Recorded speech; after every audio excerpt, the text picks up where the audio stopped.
Hello बच्चों, कैसे हैं आप लोग। मैं हूं आपका अपना बायोलॉजी टीचर हर्ष किशोर। तो चलिए आज का लेक्चर शुरू करते हैं। बच्चों, कल हम लोग का टॉपिक चल रहा था कॉन्शियसनेस के बारे में। आया कि नहीं आया बेटा, देख के आना पिछला वीडियो, ठीक, उसी के आगे का कंटिन्यू हो रहा है बेटा, पार्ट 2 चलेगा। ठीक, आज हम लोग का क्या टॉपिक है, कॉन्शियसनेस के बारे में। ठीक, आज हम लोग का टॉपिक क्या चलेगा, कॉन्शियसनेस के। पिछले लेक्चर में जो हम लोगों ने बात की थी वो एक बार जल्दी जल्दी रिवाइज कर लेते हैं। बेटा आप लोगों को पता है कॉन्शियसनेस मतलब सेंस करना, एक्सटर्नल स्टिमुलेटेड सेंस किया आपने उसको और उसके प्रति क्या किया, रिस्पॉन्ड दिया, वो क्या हो गया आपका कॉन्शियसनेस के अंदर आ गया। याद है कि सब भूल गए बेटा, याद रखा करो। तो वो हो गया कॉन्शियसनेस। तो बेटा बताया था most obvious and technically complicated feature. अगर आपसे पूछेगा ये लाइन देगा most obvious and technically complicated feature, उसमें कई सारे कैरेक्टरिस्टिक देगा, उस पर आपको चुनना होगा कि कौन वाला है। मान लो मैंने दिया most obvious and technically complicated feature are applicable for, उसके बाद ऑप्शन पहला रहेगा ग्रोथ, दूसरा रिप्रोडक्शन, तीसरा कॉन्शियसनेस, चौथा सेलुलर ऑर्गेनाइजेशन। तो क्या टिक मारोगे, कॉन्शियसनेस। समझ रहे हो, इस तरह का फ्रेम होगा क्वेश्चन, परेशान मत होना बिल्कुल। चलिए कॉन्शियसनेस के बारे में आपका स्टार्ट करते हैं। सर आज क्या पढ़ाओगे। अरे बेटा आओ, आज बढ़िया सा पढ़ाएंगे। बेटा आप लोगों ने लाइट देखी है, लाइट जो धूप आती है, धूप सूरज की किरणें, आपको सुबह होता है उजेला होता है, शाम होती है, रात होती है, ये किसकी वजह से होता है बेटा। आपका अर्थ जो रहता है उसमें एक्सिस, कुछ पता है कि सब तुम लोग का वही चल रहा है। अरे ये अपनी अर्थ है, देख रहे हो ये गोला अर्थ है, ये थोड़ा ऐसे ऐसे घूमता है, आपको बताओगे ऐसे भी घूमता है, रोटेशन खुद भी रोटेट होता है और सन के ओर भी रोटेट करता है। तो इसके क्या होता है बेटा, ये थोड़ा टिल्ट होता है एक्सिस से। जैसे मान लो ये है, कैसे समझाएं, रुक जाओ रुको बेटा रुको, समझाएंगे अभी। अरे जल्दी आओ। ये देखो बेटा, ये सन, ठीक, ये एकदम प्लेन ऐसा रहता है, ये आपका अर्थ है। अब ये ऐसे ऐसे रोटेट हो रहा है, ये एकदम सीधा सीधा, ठीक, ऐसे रोटेट हो रहा है, अर्थ है, ये रोटेट हो रहा है सीधा सीधा। आपका जो अर्थ का ये एक्सिस है, ये जो मिड पॉइंट से होते हुए गया है, ये आपका जो स्फीयर है, इससे मिड पॉइंट से होके गया है, ऐसे रोटेट होता है। तो बेटा वो ऐसे नहीं, वो थोड़ा सा एक्सिस टिल्ट होती है। एक्सिस कैसे होती है, ऐसे टिल्ट, ये चीज जो है ये ऐसे होती है, टिल्ट हो जाती है। तो आपका जो होता है ये इस तरह से, ये वाला मोशन चलता है, मतलब ऐसे ऐसे घूमता है, ठीक, समझ गए। और वो सन के चारों ओर घूमता रहता है। ये आपका सन है, सूरज की किरणें बना देते, बचपन जैसे बना देते, ये इसके चारों ओर घूमता रहता है, ठीक। ये सब तो सर हमको पता है, सर हमको ये सब पता है, क्यों बता रहे हो बेटा, इन्हीं सब की वजह से आपका दिन होता है, शाम होती है, रात होता है। वो तो आपका जब अर्थ ऐसे घूमता है तब धूप की किरणें सामने से पड़ रही होती हैं। रुक जाओ बेटा, रुको, समझाते हैं। ये जैसे आपका सन है, ठीक, सूरज ये आपकी अर्थ है, अर्थ जहां आप रहते हो, ठीक। अब ये रेज इसकी आती हैं ऐसे सीधे सीधे पड़ रही। अब बेटा ये अर्थ सर्किल है कि स्फीयर है, सर स्फीयर है, पूरा गोला है। अब गोला है तो बेटा ये जैसे मान लो गोल है, ये अर्थ है, ये हाथ मेरा आज से क्या तुमको दिख रहा है, अर्थ है। ये इस वाला हिस्सा, इधर साइड का हिस्सा देखना, राइट हैंड वाला हिस्सा स्फीयर का, इस वाला हिस्सा हमारा सन से लाइट आ रही है, इधर से लाइट आ रही है, इस पे गिर रही है, तो यहाँ क्या रहेगा, उजेला। लेकिन जो पीछे वाला हिस्सा, स्फीयर का जो पीछे वाला हिस्सा, वहां क्या लाइट आएगी, बोलो। अब देखो जैसे मैं यहाँ से, ये सामने बल्ब लगा, यहाँ से लाइट आ रही है, इसके पीछे क्या पड़ रही है, परछाई बन रही है। इसके पीछे क्या बन रहा है, परछाई बन रहा है। क्यों बन रहा है, क्योंकि वो जो सामने से लाइट आ रही है वो पीछे नहीं जा रही, पीछे तो अंधेरा है। तो केवल इतने हिस्से में आपकी लाइट रहेगी, ये पीछे के हिस्से पे क्या रहेगा, डार्क रहेगा। क्या रहेगा, डार्क रहेगा। यहाँ क्या रहेगी, लाइट रहेगा, उजेला। अब सुबह से शाम हुई, शाम से रात हो गई, आपकी अर्थ घूम गई, बोलो, आपकी अर्थ घूम गई। अब आप सुबह से क्या हो गया, रात हो गया। सर हमको समझ में आ गया है सुबह शाम रात कैसे होती है, ठीक। सर हमको ये बताइए कि गर्मी, बरसात, ठंडी ये कैसे होता है, मन में डाउट आता है। अब बेटा डिटेल पे एक एक चीज स्टेप बाय स्टेप चलना है। तुम लोग सोचोगे कि कहाँ लिखा है, सब आएगा, कॉन्सेप्ट डेवलप करा रहे हैं, ठीक। तो आपकी ये अर्थ है, ये सन है। कोई गोल चीज मिल जाए तो मजा आ जाए, कोई गोल चीज। ये देखो बेटा, ये अर्थ है, ये आपका सन है, सन का ऐसे हेलोजन टाइप बना हुआ, यहाँ से क्या निकल रही है, रेज निकल रही है, ये आपकी अर्थ है, अर्थ है, अब ये अर्थ क्या होती है, खुद भी घूमती है, देखो ऐसे से रोटेट होती है, और सन के भी ओर रोटेट होती है, सन की ओर रोटेट होती है। अब ये जब रोटेट होती है ऐसे ऐसे, कैसे कैसे, ऐसे ऐसे बेटा, ऐसे ऐसे, समझ रहे हो? तो क्या होता है, सुबह शाम रात, लेकिन सर ये ऐसे ऐसे होते होते अर्थ की भी चारों ओर रोटेट होती है, होती। अब बेटा जब ये ऐसे रोटेट, सुबह शाम रात हो गई, अब ठंडी गर्मी बरसात कैसे होता है, जब ये सन से दूर रहती है। देखो पहले डिस्टेंस कितनी थी, इतनी थी, नापे क्या, नापे, रुक जो नाप ले रहे हैं, तो तुम लोग रोने लगते हो। बेटा ये देखो एक पेन यहाँ से, ये एक पेन की दूरी पे है अभी, ठीक, एक पेन की दूरी पे, एक मार्कर की दूरी पे। अब ये सन दूर है, 2 मार्कर की दूरी है, समझ रहे हो ना क्या समझा रहे हैं, डिस्टेंस अभी बता रहे। अब 2 मार्कर की दूरी पे ये अर्थ रखा है, आपका रोटेट हुआ। अब आपका एलिप्टिकल ऑर्बिट पे घूमता है, तो ये थोड़ा सन के पास आ जाता है। देखो अब देखो, अब इसके सन के और अर्थ के बीच की दूरी देखो, पहले से क्या हो गई है, कम हो गई है। अब पहले से कम हो गई है, तो जो पहले सन की लाइट आ रही थी, ज्यादा आ रही थी, पहले ज्यादा आ रही थी, इंटेंसिटी ज्यादा थी, फ्रीक्वेंसी तो सेम रहेगी, वो सब फिजिक्स में बताया जाएगा। समझ लो कि मतलब गर्माहटा पहले क्या लग रहा था, ज्यादा लग रहा था, पहले जब पास आएगा तब ज्यादा लगेगा। अब बेटा तुम धूप पे खड़े रहोगे तब तुमको गर्मी लगेगी, कि छांव में खड़े रहोगे तब गर्मी लगेगी, सर धूप पे खड़े रहेंगे तब गर्मी लगेगी। तो बेटा जब ये सन अर्थ ये सन के पास आता है, घूमते घूमते ऐसे, घूमते घूमते बेटा ऐसे घूमते ऐसे घूमता रहता है। अब जब यहाँ था तब दूर था तो थोड़ा गर्म हल्का था, अब जब पास आ जाएगा तब गर्मी बढ़ जाएगी। सर गर्मी बढ़ जाएगी सर, गर्मी के मौसम में गर्मी इसीलिए ज़्यादा होती है क्या? और सर जब क्या अर्थ दूर चला जाता है तब हल्का ठंडा हो जाता है पहले के रिस्पेक्ट में, पहले की तुलना में, तो क्या सर अब ठंडी आ जाएगी? आया बेटा, कॉन्सेप्ट समझो, रट लोगे तो कोई जिंदगी सवर नहीं हो पाएगी तुम्हारी, ठीक, समझ गए? सर बच्चे पूछ रहे, कह रहे sir photo period, sir light के बारे में क्यों बता रहे? अब बेटा लाइट के बारे में, लाइट का जो समय है, लाइट का समय उसको इंग्लिश में देखो कैसे लिखती है एनसीईआरटी, फोटो पीरियड, क्या लिखती है, फोटो पीरियड। अब इस पे कोई नई वर्ड निकाल दिए कि अरे बेटा फोटो का मतलब तो सब जानते क्या होता है, लाइट होता है फोटो का मतलब सर, और पीरियड का मतलब वक्त, पीरियड का मतलब वक्त। अब जितनी देर उजेला रहेगा उसका वक्त, मतलब लाइट के हिसाब से वक्त कंपेयर कर रहे हैं, कंपेयर किसके रिस्पेक्ट में कर रहे हैं, लाइट के रिस्पेक्ट में, ठीक, फोटो पीरियड। तो सर कॉन्शियसनेस और फोटो पीरियड में क्या, तो क्या इसमें कॉन्शियसनेस और फोटो पीरियड क्यों बता रहे हो? अब बेटा अबायोटिक फैक्टर, लाइट जो है, धूप की किरणें आ रही, गर्मी हो रहा है, वो सब तो अबायोटिक फैक्टर है। अब उसके प्रति हम लोग क्या करेंगे, एक्सटर्नल स्टिमुली मिल रहा है, गर्मी लगेगी, गर्मी लगती है तो हम लोग क्या करते हैं, पसीना छोड़ते हैं बॉडी से, क्या छोड़ते हैं, पसीना। पहले तो बाहर से क्या मिला, स्टिमुला, गर्माहट मिली, बॉडी को पता चला बाहर बहुत गर्मी है, तो बॉडी क्या रिलीज करती है, स्वेटिंग करती है। बेटा मौसम पानी हो जाता है एकदम, शरीर तुम्हारा चिपचिपा, पसीना छोड़ता है, तो वो पसीना क्या होता है, इवापोरेट होता है, इवापोरेट होने से क्या होती है, कूलिंग मिलती है, इवापोरेट होने से क्या मिलती है, कूलिंग मिलती है। अब कूलिंग मिला तो बाहर की जो गर्मी और तुम्हारा इवापोरेशन से ठंडा हो रहा है, तो तुम्हारा बॉडी कूल मिला के क्या हो रहा है, थोड़ा ठंडा हो गया एटमॉस्फेयर से। ये सब क्या था, रिस्पॉन्ड था, क्या शो कर रहा था, कॉन्शियसनेस शो कर रहा था। इसी तरह बेटा फोटो पीरियड क्या था, फोटो पीरियड लाइट की वजह से रिप्रोडक्शन में भी इफेक्ट पड़ता है, लाइट की वजह से किस पे इफेक्ट पड़ता है, रिप्रोडक्शन में।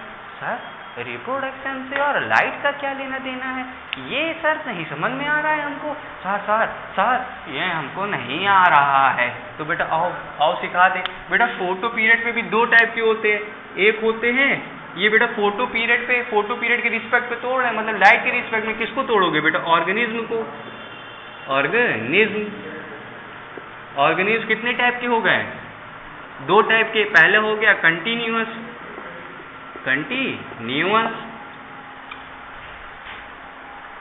दूसरा हो गया आपका सीजनल।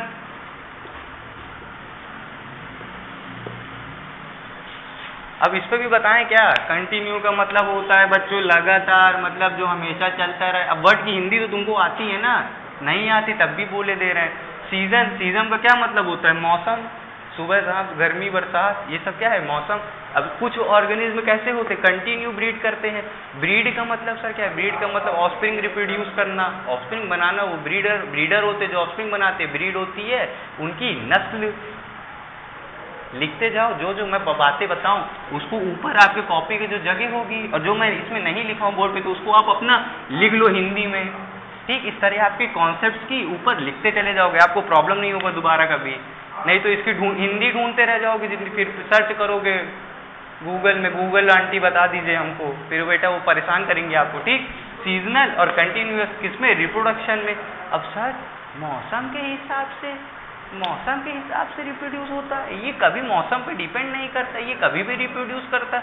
सर इसका एग्जाम्पल तो हमको बता दीजिए, एग्जाम्पल बता दीजिए हमको।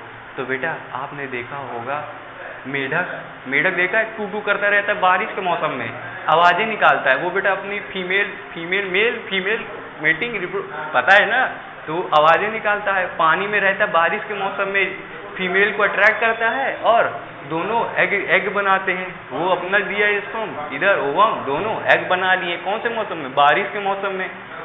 सर बारिश के मौसम मतलब मौसम के हिसाब से रिप्रोडक्शन कर रहे हैं, मतलब सर सीजनल है। और एग्जांपल दे सीजनल के, देखो बेटा वो देखोगे तुम लोग छिपकली देखते हो, अंडे पूरे साल तुमको कभी भी दिख जाते हैं कि कुछ मौसमों में दिखते हैं। सर कुछ मौसम में दिखते हैं।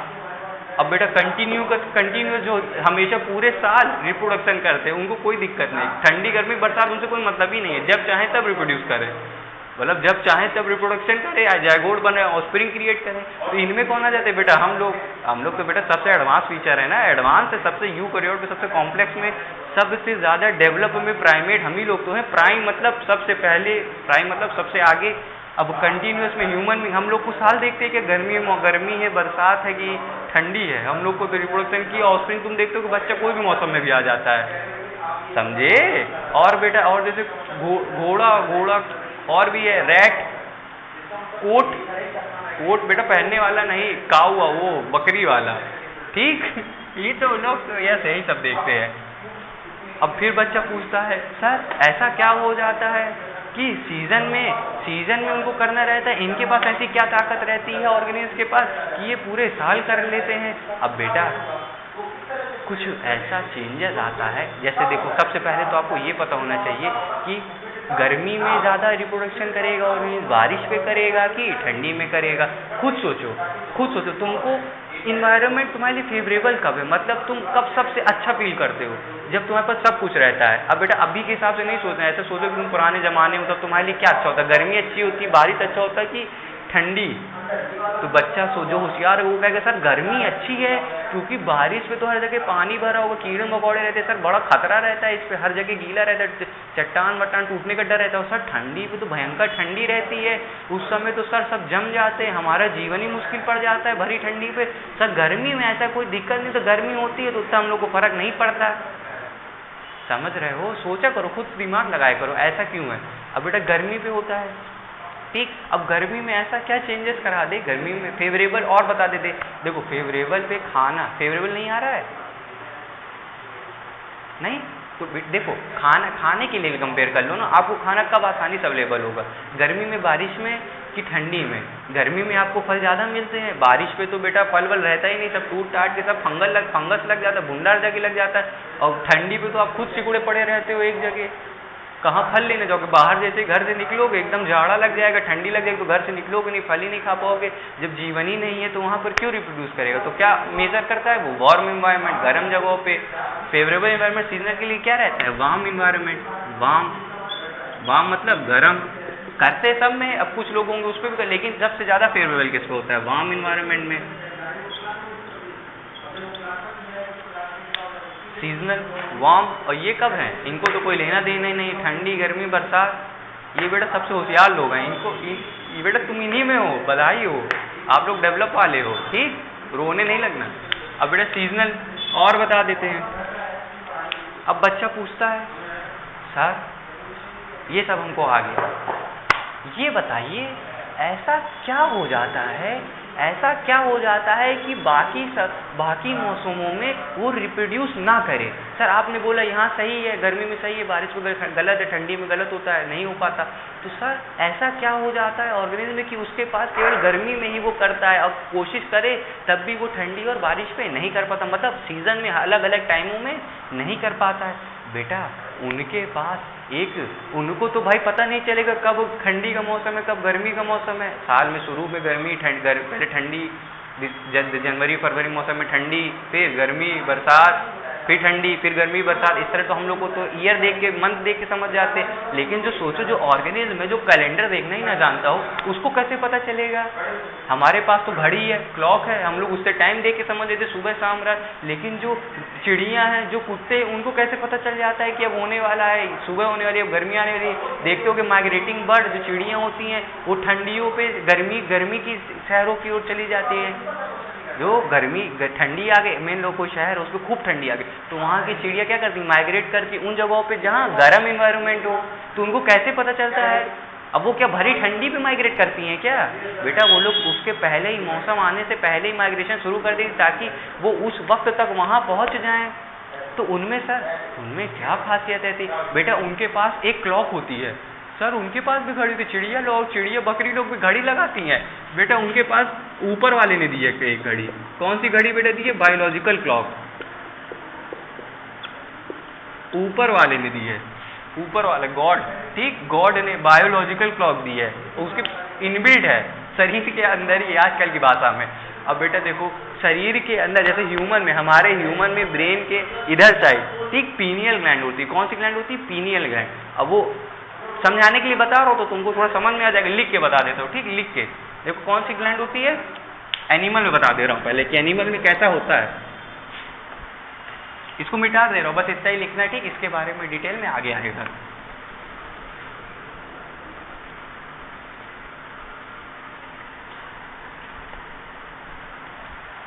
Animal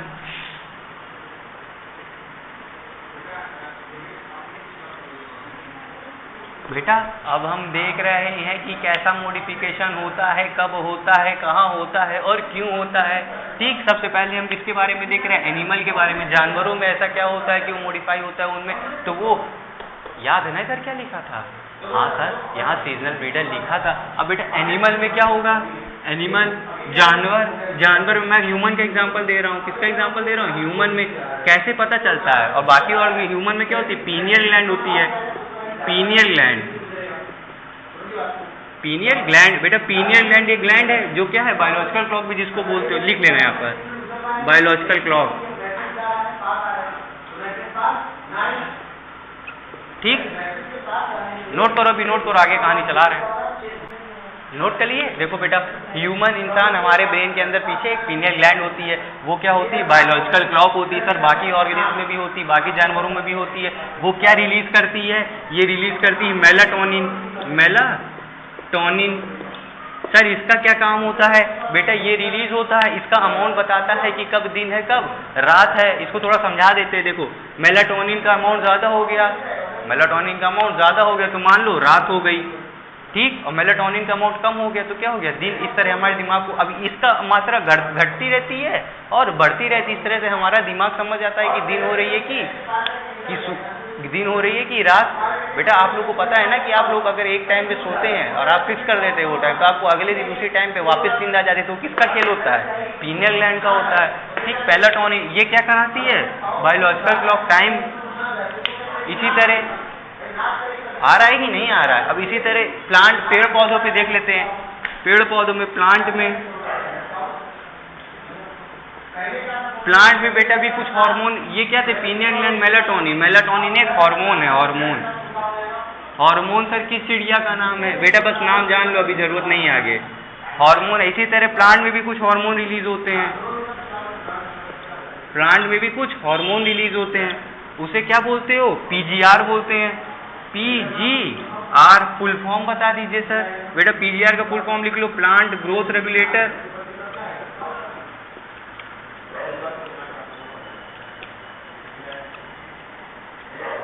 plant growth regulator, PGR कुछ हार्मोन होते हैं, जैसे ह्यूमन में हार्मोन है खूब सारे, वैसे प्लांट में भी हार्मोन है। अब बेटा प्लांट में भी कई टाइप के हो जाते हैं, एक होते लॉन्ग डे प्लांट LDP, ठीक, फुल फॉर्म लिखने की जरूरत नहीं, लॉन्ग डे प्लांट, एक होते शॉर्ट डे प्लांट, एक होते हैं डे न्यूट्रल प्लांट। न्यूट्रल का मतलब ना उनको गर्मी से मतलब है ना ठंडी से मतलब है, न्यूट्रल है ना, सुबह इनको ड्यूरेशन से मतलब नहीं है, समझे, बस कुल मिलाकर समझे ड्यूरेशन से। शॉर्ट डे, शॉर्ट मतलब कम, डे मतलब दिन, मतलब कम दिन में फ्लावर देंगे। ये लॉन्ग डे, लॉन्ग मतलब ज़्यादा दिन, इनको ज़्यादा दिन चाहिए तब फ्लावर देंगे। तो मतलब सर एनिमल और प्लांट दोनों फोटो पीरियड पे डिपेंड करते हैं, दोनों लाइट पे डिपेंड करते हैं। नोट कर लो, नोट कर लिए बेटा।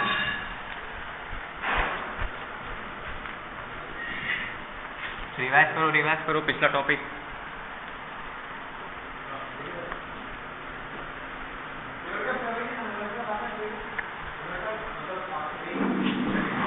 अब बेटा तुमको पूरा इसके बारे में समझा दिया है, सर इतना क्यों पढ़ाए थे बेटा? एक लाइन एनसीईआरटी लिखी है, केवल एक लाइन, उसको समझाने के लिए इतनी मेहनत कर रहा हूँ।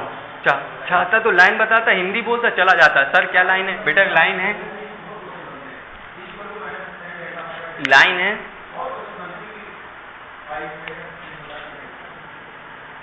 Photo period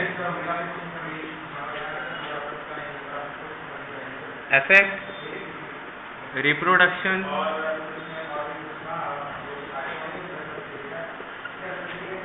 in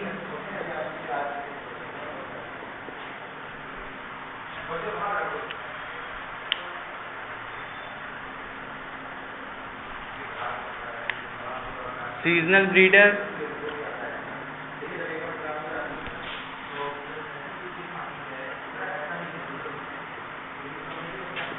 both plant and animal. बेटा इस लाइन को समझाने के लिए इतनी मेहनत करी थी, जो मैंने कहानी बताई थी, अब उसको देखो क्वेश्चन पे कैसे, वो उसको क्वेश्चन पे कैसे चेंज करेगा। ये स्टेटमेंट है, पहले तो बताओ ये स्टेटमेंट सही लिखा है कि नहीं सही लिखा है। फोटो मतलब लाइट, पीरियड मतलब वक्त, फोटो पीरियड अफेक्ट करता है रिप्रोडक्शन किसमें? सीजनल ब्रीडर में। सीजनल ब्रीडर में बोथ किसमें? पेड़ में भी होता है, और पेड़ पौधों में और जानवर में। ये लाइन सही है कि नहीं? सोचो, जल्दी सोचो, ये लाइन सही है कि नहीं? इतनी देर से पढ़ाया है, बोलो सही है कि गलत है? सर सही है, ये लाइन बिल्कुल सही है। अगर ये स्टेटमेंट लिख के आ जाए तो सर बिल्कुल सही है। अब मुझे सोच के बताना, अब मैं इस पे चेंज करता हूँ, ठीक, अब चेंज करता हूँ, बताना सही लिखा है कि नहीं लिखा है, ठीक, रुक जाओ चेंज करता हूँ। तैयार हो?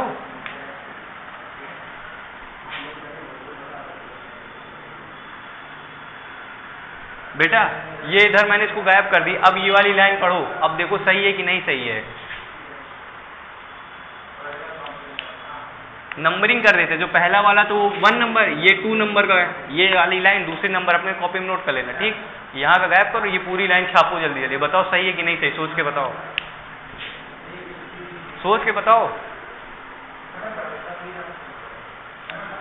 सही है? नहीं बेटा, नहीं सही नहीं है, गलत है, बिल्कुल गलत है। देखो फिर से लाइन पढ़ो, photoperiod affect reproduction in breeder both plant and animal. अब बेटा in breeder both plant and animal, breeder में तो दोनों आ गए ना, आपके कौन आ गए? कंटिन्यूअस भी आ गए। सर अच्छा पकड़ लिए आप, सर कंटिन्यूअस भी आ गए और सीजनल भी आ गए। ब्रीडर में तो सर दोनों आ गए, और कंटिन्यूअस वालों को तो कोई मतलब ही नहीं है, सुबह शाम रात ठंडी गर्मी बरसात वो तो रिप्रोडक्शन करते हैं। तो सर इसमें तो ब्रीडर में दोनों आ जाएंगे, मतलब सीजनल भी कंटिन्यूअस भी, और सीजनल कंटिन्यूअस में सर ये कंटिन्यूअस वाले लाइट पे डिपेंड नहीं करते, तो अफेक्ट नहीं करते। तो सर अफेक्ट नहीं करते तो ये वाला स्टेटमेंट क्या हो गया? गलत हो गया, ठीक। नोट करो जल्दी जल्दी, इसको आगे काट दो।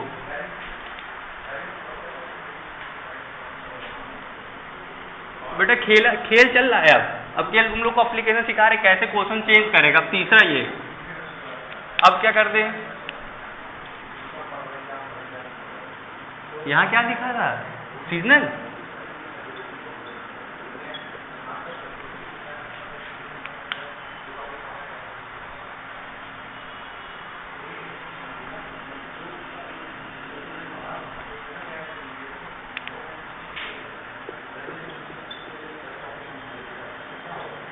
लिखा है not effect, photo period not effect reproduction in seasonal breeder both plant and animal. अब बताओ ये लाइन सही है कि नहीं सही? ये तो तुम लोग देखते ही बता दोगे सर, नॉट मतलब नहीं सर, लेकिन सीजनल वाले तो लाइट पे डिपेंड करते, तो सर ये वाला स्टेटमेंट तो गलत हो गया। ठीक, इसको जल्दी जल्दी लिखो, नोट करते जाओ। तीसरा हो गया। अब हमको क्या करना पड़ेगा, बार बार क्वेश्चन लिखना पड़ेगा। इस तरह हम एक ही पे मॉडिफाई कर करके दिखा रहे कि इसको क्वेश्चन को कैसे बदलेगा। बेटा कौन सा नंबर आ गया? चौथा।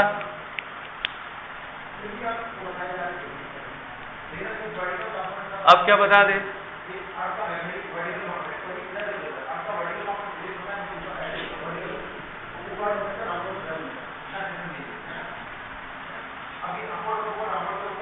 बेटा लिखा photo period only affect reproduction in seasonal breeder of animal. Only लिखा है, ठीक, इस वर्ड को ध्यान देना, ओनली। इसको पढ़ो, पूरी लाइन पढ़ो, बताओ सही लिखा है कि नहीं लिखा। सोचो, सोचे, देखो फोटो पीरियड इफेक्ट ओनली मतलब केवल, किसमें? सीजनल ब्रीडर में। उसमें भी कौन? एनिमल में। तो ये लाइन क्या हो गई? गलत है, क्योंकि प्लांट पे भी इफेक्ट करता है। समझे? तो यार ये स्टेटमेंट क्या हो गया? गलत हो गया। ठीक,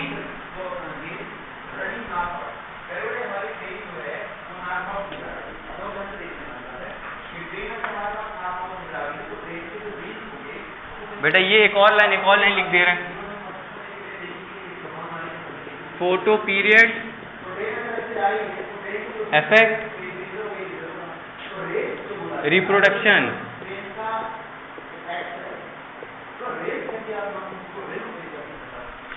सोचो यार ये लाइन सही है कि नहीं? स्टेटमेंट 1 है ये, सही है कि नहीं? दूसरा स्टेटमेंट,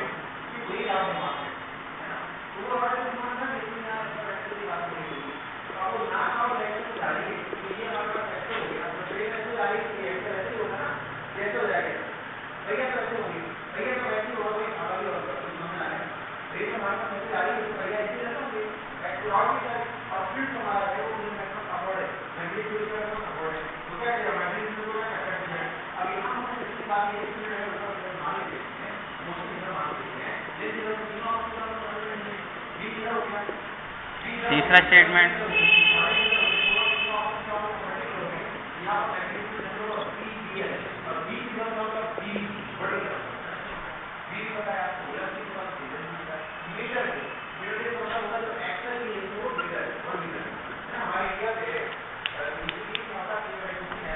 चलो पहले इन दोनों को देख लेते हैं जल्दी जल्दी। ठीक, फोटो पीरियड इफेक्ट रिप्रोडक्शन। क्या फोटो पीरियड रिप्रोडक्शन इफेक्ट करता है? हाँ सर, कंटिन्यूस ब्रीडर में इफेक्ट, सीजनल वाले पे इफेक्ट करता है। ये वाला स्टेटमेंट सही है सर, ट्रू लिखा है। ये क्या है? ट्रू है। ये देखो, photo period effect reproduction in continuous breeder, इधर लाइन पकड़ना, कंटिन्यूस लिखा है। क्या फोटो पीरियड कंटिन्यूस पे इफेक्ट करता है? नो सर, कंटिन्यूस पे इफेक्ट नहीं करता। क्या स्टेटमेंट हो गया? फॉल्स हो गया।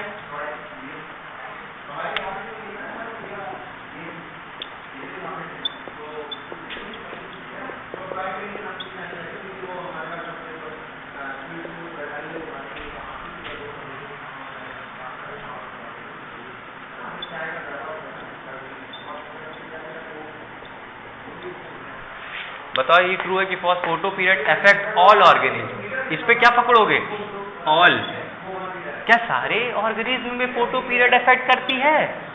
दिमाग लगाओ, बताया था ना कंटिन्यूअस सीजनल, बार बार बताएं क्या? क्या हो गया इसमें? फॉल्स हो गया।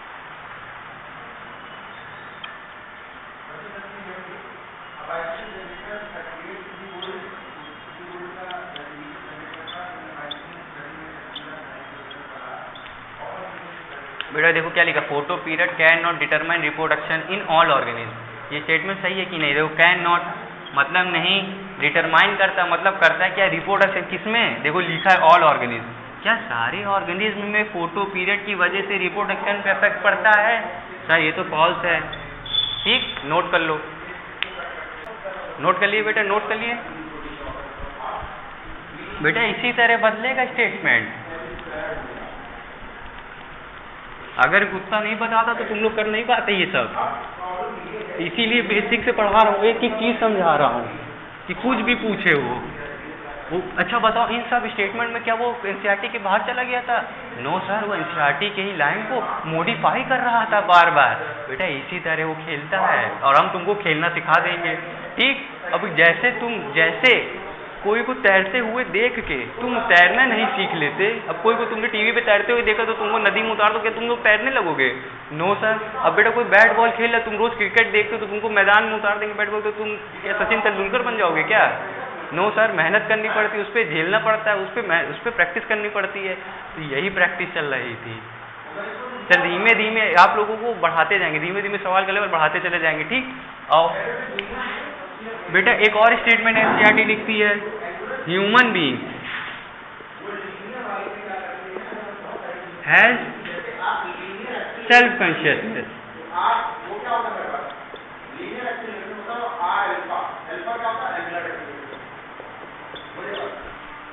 कॉन्शियसनेस के बारे में तो आपको बहुत अच्छे से पता होगा। सर ये सेल्फ का क्या लग गया इसमें? सेल्फ क्या है? सेल्फ मतलब खुद किसके पास है? इंसान, केवल ह्यूमन बीइंग किसके पास है? क्या इंसान के पास। सेल्फ कॉन्शियसनेस का मतलब बता दो बेटा। सेल्फ कॉन्शियसनेस मतलब खुद के प्रति खुद से ही मतलब रखो, बस इतना समझ लो। खुद से मतलब रखना मतलब सेल्फ कॉन्शियस है। अब बेटा मुझे बताओ, हम ऑर्गेनिज्म इंसान हम लोग एक दूसरे को लेके साथ साथ चलते हैं, हम ही एक ऐसे जीवित लोग हैं। अब बेटा हम ही एक ऐसे जीवित ऑर्गेनिज्म स्पीशीज है जो खुद को इवॉल्व कर रहे हैं, और दूसरे को कंपेयर भी करते हैं। ठीक, खुद को इवॉल्व कर रहे हैं और दूसरे को कंपेयर भी करते हैं। अब बेटा मुझे बताओ, जो टाइगर शेर की प्रजाति है उसको बाकी प्रजातियों से कोई मतलब है? नो सर, उसको तो इससे मतलब खाना है और पचाना है और निकालना है और सोना है, और उसको कोई लेना देना नहीं। अब बेटा तुम्हारे आसपास कुत्ते घूम रहे होंगे, उनको इस बात से मतलब है कि तुम कौन हो, या चीटा कौन, चीटी से क्या मतलब है, या जानवर से क्या मतलब, उनको दूसरों से लेना देना है? नहीं सर, उनको दूसरों से नहीं लेना। लेकिन क्या हम क्या दूसरों से लेना देना है? हाँ सर, हम तो सबके बारे में मतलब रखते, कुत्ता हो चाहे शेर हो चाहे बिल्ली हो, हमको सबसे मतलब, हम सबके बारे में डाटा लेते हैं, समझते हैं और उसके प्रति रिस्पॉन्ड करते हैं। हम सर दूसरे ह्यूमन बीइंग, हम कई सारे ह्यूमन बीइंग एक दूसरे के प्रति रिस्पॉन्सिबल हैं, एक दूसरे की मदद करते हैं, और हम खुद ही इवॉल्व हो रहे हैं। क्या है हमारे पास? सेल्फ कॉन्शियसनेस मतलब खुद के प्रति कॉन्शियसनेस। सेल्फ कॉन्शियस मतलब खुद के प्रति, मतलब खुद कौन, तुम हो कौन? इंसान क्या? ह्यूमन बीइंग खुद के प्रति कॉन्शियसनेस है। समझे? ये लाइन बिल्कुल सही है। ठीक, नोट कर लो, नोट कर लिए। अब बेटा कॉन्शियसनेस के बारे में जितना भी बताना था वो सब हो गया है आपका। अब हम हमारा उद्देश्य क्या था कॉन्शियसनेस पढ़ने का? कॉन्शियसनेस पढ़ने का सर हमारा उद्देश्य था कि, लिख नहीं रहा है बेटा, बता दे रहे, कॉन्शियसनेस पढ़ने का मतलब है कि वो डिफाइनिंग प्रॉपर्टी है कि नहीं है, डिफाइनिंग प्रॉपर्टी है कि नहीं। अब मुझे बताओ, झंड से झंड प्रोकैरियोट, मोस्ट डेवलप्ड यूकैरियोट क्या कॉन्शियसनेस शो करते हैं? हाँ सर, कॉन्शियसनेस शो करते हैं। अब बेटा पहला कोई एक्सेप्शन है इस पे? सर इतना सब पढ़ा दिए, कहीं एक्सेप्शन नहीं लगा। तो बेटा इसका कोई एक्सेप्शन होता ही नहीं है, कोई एक्सेप्शन नहीं। हमको डिफाइनिंग प्रॉपर्टी के लिए क्या चीज़ देखना? दो, पहला कंडीशन क्या था? बोलो, खूब बोलोगे? हाँ वही ऑल लिविंग ऑर्गेनिज्म मतलब सारे जीवित लोग वो शो करें, सारे जीवित लोग शो करे, कोई एक्सेप्शन ना हो। पहली प्रॉपर्टी क्या थी? जीवित लोग सारे शो करे और कोई एक्सेप्शन ना। और दूसरी कंडीशन क्या थी? जो जीवित नहीं है वो शो ना करे। अब पहली कंडीशन तो फॉलो हो गई कि जो जितने भी जीवित हैं sir, most prokaryote, undeveloped prokaryote, most developed, मतलब सब आ गए सर, इसमें सब हैं, तो मतलब सर इसमें सारे आ गए, कोई एक्सेप्शन है? नो सर, इसका कोई एक्सेप्शन नहीं। अब बेटा नॉन लिविंग में क्या ये पाया जाता है? अब मुझे बताओ, ये आपका बोर्ड है, इसको मैं मारूंगा, थपड़ियाऊंगा, तो क्या ये चिल्लाएगा? सेंस करेगा और चिल्लाएगा, बता नहीं नहीं नहीं सर, अब बेटा तुमको मैं थपड़ी आया ऐसे दंड से दिया ऐसे कर नहीं तो बेटा तुम तो झनझन करने लगोगे। पहले देखो मैं मारता हूँ मुंह ऐसे हो जाता है, देखो मैं मारा मुंह ऐसे हो गया, तो पहले मुझे क्या नहीं है, मैंने सेंस कर लिया एक्सटर्नल स्टिमुली आ रहा है, अब मैं क्या किया उसके प्रति रिस्पॉन्ड किया। ये रिस्पॉन्ड, तुम तो चिल्लाओगे ना सर मारा जोरों से मारा, अरे बेटा ठीक तो क्या है, कॉन्शियसनेस है, समझे। अब ये मार्कर है, अब इस मार्कर को मैं ऐसे बजाता रहता हूँ, इससे लिखता रहता हूँ, इसकी नीडल घिस डालता हूँ, देख लो नीडल घिस गई है, इसको घिस डालता हूँ मैं तो क्या ये चिल्लाने लगता है, कुछ बोलता है मुझसे, नहीं वे सर ये तो कुछ नहीं, रिस्पॉन्ड भी नहीं, इधर ये तो स्टिमुलस ही नहीं लेता तो रिस्पॉन्ड ही क्या करेगा, क्योंकि ये क्या है सर नॉन लिविंग है। सर इसका मतलब कॉन्शियसनेस हमारा डिफाइनिंग प्रॉपर्टी है सर, हमको आ गया है सर, हमको आ गया है कॉन्शियसनेस डिफाइनिंग प्रॉपर्टी है। बोलो तो कॉन्शियसनेस हमारा क्या हो गया, डिफाइनिंग प्रॉपर्टी, लिख लो कॉन्शियसनेस क्या हो गया हमारा। अरे बेटा इसकी तो इंक खत्म हो गई लगता है, रुको रुको बेटा लिख लो तो कॉन्शियसनेस क्या हो गया हमारा, डिफाइनिंग प्रॉपर्टी हो गया। अब मुझे बताओ हमारा क्या कौन कौन सा, अब तुम लोग के लिए अपना दिमाग लगाओ, सारी डिफाइनिंग प्रॉपर्टी हो गई है। जो कैरेक्टरिस्टिक थे defining property, characteristic defining property कब बनता था सर, जब वो दो कंडीशन फॉलो कर लेती थी तो जितनी विशेषताएं थी जितनी कैरेक्टरिस्टिक थी उसको किस पे शिफ्ट कर देते थे, अब डिफाइनिंग प्रॉपर्टी पे। अब बेटा हमने एक एक करके विशेषताएं पढ़ी, सबसे पहले क्या पढ़ा, ग्रोथ। सर ग्रोथ के बारे में हमने देखा, ग्रोथ की सारी कंडीशन देखी, ग्रोथ कैरेक्टरिस्टिक होता है लेकिन डिफाइनिंग प्रॉपर्टी नहीं होता क्योंकि उसके कुछ एक्सेप्शन होते हैं। सर जैसे आपने बताया था पहाड़ एक्सटर्नल ग्रोथ करता है सर, तो मतलब पहाड़ में मास बढ़ता है सर, वो ग्रोथ नहीं करता, नॉन लिविंग कर रहा है, इसका मतलब सर वो कैरेक्टरिस्टिक डिफाइनिंग प्रॉपर्टी नहीं है, डिफाइनिंग प्रॉपर्टी नहीं है। पहला क्या है, ग्रोथ, क्या है वो कैरेक्टरिस्टिक की डिफाइनिंग प्रॉपर्टी, बोलो ग्रोथ सर, ग्रोथ कैरेक्टरिस्टिक है। दूसरा हमने क्या पढ़ाया था, दूसरा सर आपने पढ़ाया था रिप्रोडक्शन, सर उसमें आपने एग्जांपल दिया था कि स्टेराइल वर्कर भी ह्यूमन, इनफर्टाइल ह्यूमन का तो सर लिविंग लोग ही नहीं शो कर रहे हैं, तो सर ये भी कैरेक्टरिस्टिक बन के रह गया, डिफाइनिंग प्रॉपर्टी नहीं बन पाया।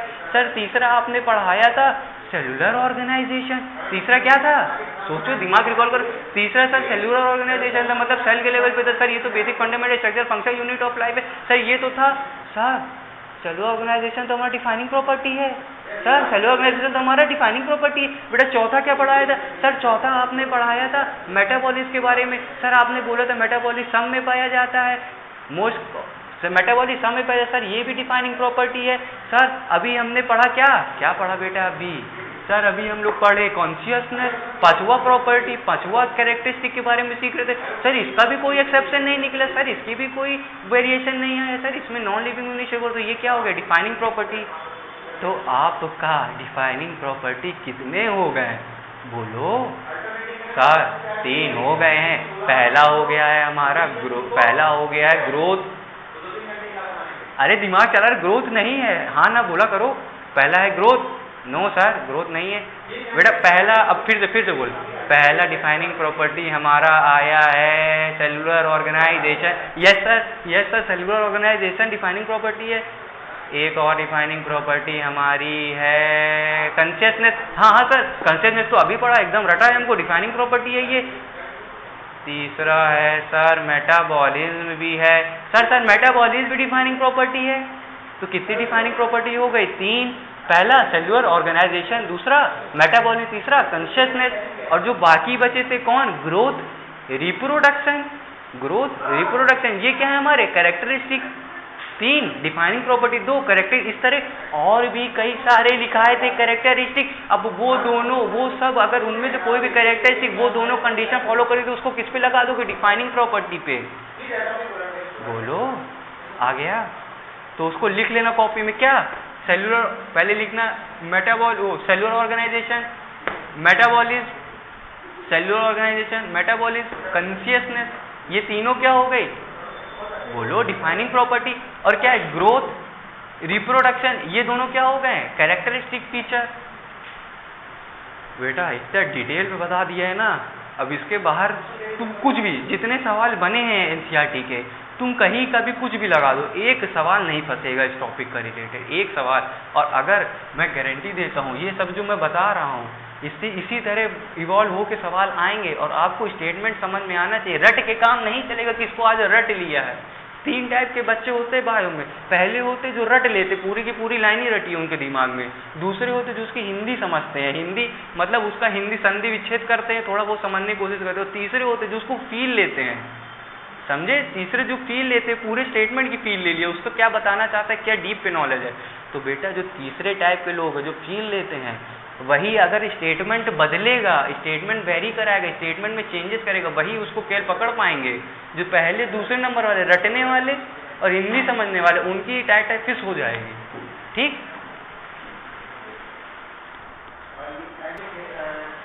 ठीक, आज के लिए इतना ही रखते हैं। क्या शायरी शुरू के? क्या शायरी? रुक जाओ बेटा, एक शायरी हो जाए। शायरी शायरी रुक जाओ, अभी फोन में देख के बताते हैं शायरी है। सुनो, सुना है? सुना है? सुनो। शौक को कभी पाला नहीं जाता, शौक को कभी पाला नहीं जाता। कांच के खिलौनों को कभी उछाला नहीं जाता, कांच के खिलौनों को कभी उछाला नहीं जाता। मिल जाती है